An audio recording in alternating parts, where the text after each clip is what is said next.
വ്യത്യസ്തമായിട്ടുള്ള സെക്യൂരിറ്റികൾ എന്ന് പറയുമ്പോൾ നിങ്ങൾക്ക് ഗോൾഡിൽ നമുക്കറിയാം gold price day by day increase ചെയ്യാണ്.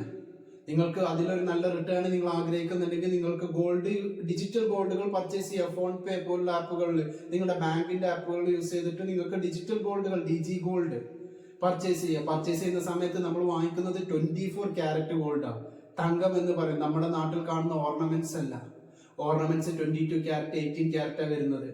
അതിലല്ല ഇൻവെസ്റ്റ് ചെയ്യുന്നത്. തങ്കം, പ്യുവർ തങ്കമായിട്ടുള്ള 24 ക്യാരറ്റിൽ നിങ്ങൾക്ക് ഇൻവെസ്റ്റ് ചെയ്യാം. ക്ലിയർ ആണ്. അതർവൈസ് നിങ്ങൾ ആഭരണങ്ങൾ ഇൻവെസ്റ്റ് ചെയ്യുകയാണെങ്കിൽ അതിൽ 14-15% പണിക്കൂലി എന്നുള്ള ഇനത്തിൽ നമ്മുടെ ജ്വല്ലറികൾ ഈടാക്കുന്നുണ്ട്.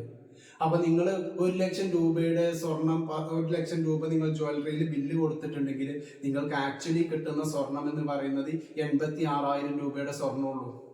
നിങ്ങൾ വിചാരിക്കും 1 ലക്ഷം രൂപയുടെ സ്വർണ്ണമാണ്. ആ സ്വർണ്ണം അപ്പൊ തന്നെ അവിടെ ജ്വല്ലറിയിൽ മറിച്ച് വിൽക്കുകയാണെങ്കിൽ നിങ്ങൾക്ക് കിട്ടുന്നത് 86,000 രൂപയുള്ളൂ. 14% അവിടെ എന്താണ്, അവരുടെ പണിക്കൂലിയാണ്.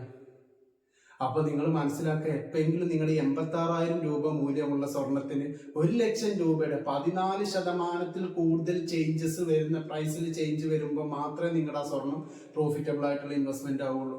അപ്പൊ അതുകൊണ്ടാണ് നമ്മൾ പറയുന്നത് 22 ക്യാരറ്റ് 18 ക്യാരറ്റ് അതിലല്ല ഇൻവെസ്റ്റ് ചെയ്യേണ്ടത്. 24 ക്യാരറ്റ് പ്യുവർ തങ്കം, അതിൽ പ്യുവർ ഗോൾഡിലാണ് നിങ്ങൾ ഇൻവെസ്റ്റ് ചെയ്യേണ്ടത്. നിങ്ങൾക്ക് ഗോൾഡ് ഒരു ഇൻവെസ്റ്റ്മെന്റ് സോഴ്സ് ആയിട്ട് കണക്കാക്കാം.